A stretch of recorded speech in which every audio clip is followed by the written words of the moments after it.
Yo, what is up, my basketball family? How are we doing today? So just about 2 years ago, the Los Angeles Lakers were able to go into the NBA bubble and win their first title since the 2009-2010 NBA season. And this was significant because they had just gutted their roster to acquire Anthony Davis, and within the first year of pairing Anthony Davis and LeBron James, they were able to win a title. And things seemed to be going really great for the Los Angeles Lakers because that summer they were able to acquire Sixth Man of the Year Montrezl Harrell, and they were able to snag point guard Dennis Schroeder. And at the time, Dennis Schroeder was just coming off one of his personal best NBA seasons with the Oklahoma City Thunder. This is where he was averaging about 19 points a game, 4 assists, and 1 steal a game. So to add that to a championship caliber team, it seemed like everything should be great from then on. But as history would go on to tell us, this team didn't really live up to their expectations. And one of the many reasons is because Anthony Davis had re-injured his Achilles, which would keep him out for the majority of the season. He was only able to play 36 games. And on top of all that, just 1 month later, LeBron James playing against the Atlanta Hawks would go down with a knee injury, which would keep him out for the majority of the end of the season. And so the Lakers really didn't have a lot of momentum going into the first round of the NBA playoffs. But the Los Angeles Lakers were able to stumble their way into the first round and play the Phoenix Suns. Though this was a very entertaining series to watch, you could just clearly see that the Phoenix Suns were a better team. The Lakers lost key players in Dwight Howard and JaVale McGee because they added that size and that defense that was key to the Lakers championship run just a year prior. And with LeBron James being the only true playmaker on the court and the only player on the Lakers to get his own bucket, it was inevitable that the Lakers were going to struggle. And not to mention, Anthony Davis would go down in Game 4 and the first 5 minutes of Game 6, which would keep him out for the rest of that game. And as we all know, Devin Booker went absolutely insane in Game 6, dropping 47 points, absolutely couldn't miss, was trash talking the Lakers. You really felt that energy shift when Anthony Davis went to sit down and go to the bench. All the momentum for the Lakers was absolutely destroyed. So the Lakers, knowing about Anthony Davis' injury history and also being cognizant that LeBron James is coming into his 19th season, they were desperate to bring in a third star to take that load off of the both of them. So the Lakers shoot for the hometown hero in Russell Westbrook.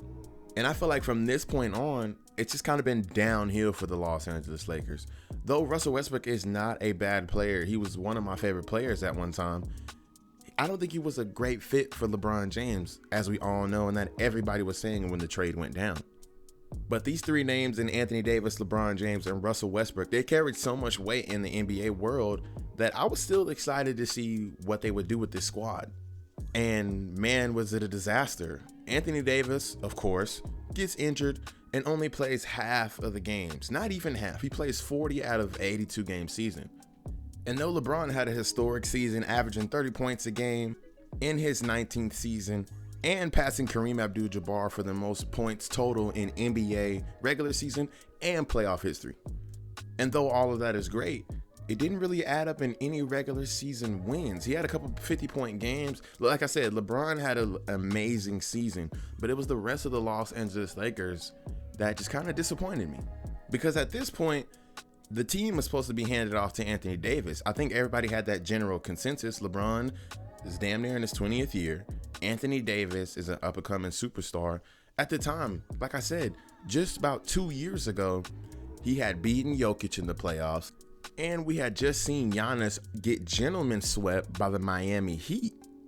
So at that time, Anthony Davis, in my opinion, was a top 10 player and was the best big man in the game. But with the slew of injuries and all the time missed, maybe I'm just forgetting the greatness of Anthony Davis, but I feel like his position in the NBA is starting to slip. But all that being said, the Lakers had a terrible season, and not only did they miss the playoffs, they missed the play-in.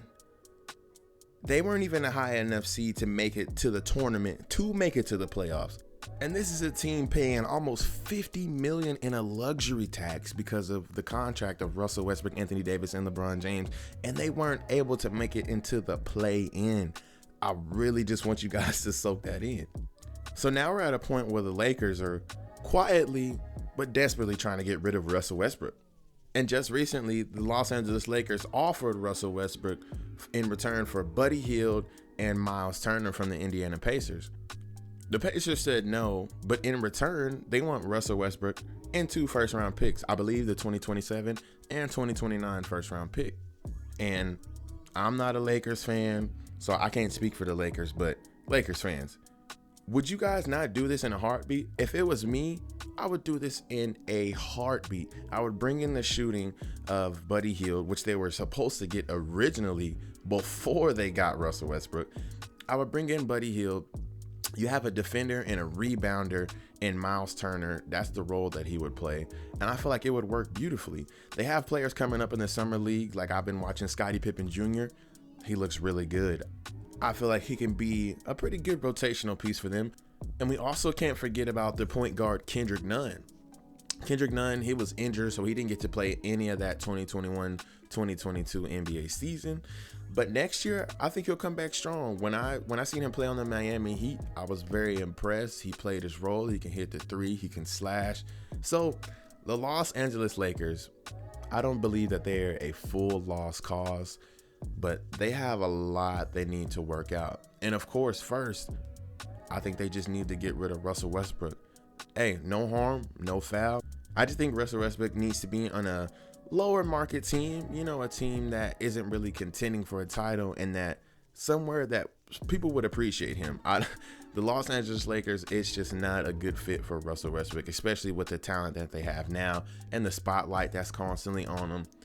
I just don't think it's a good fit. But it's really not about what I think. It's about what you guys think. I really want you to let me know down below. Just kind of rambling today, had a lot of thoughts. So if you like this video, subscribe for more basketball content. Like I said, comment down below. Let me know what you think. I want you guys to have a great and productive day. Peace.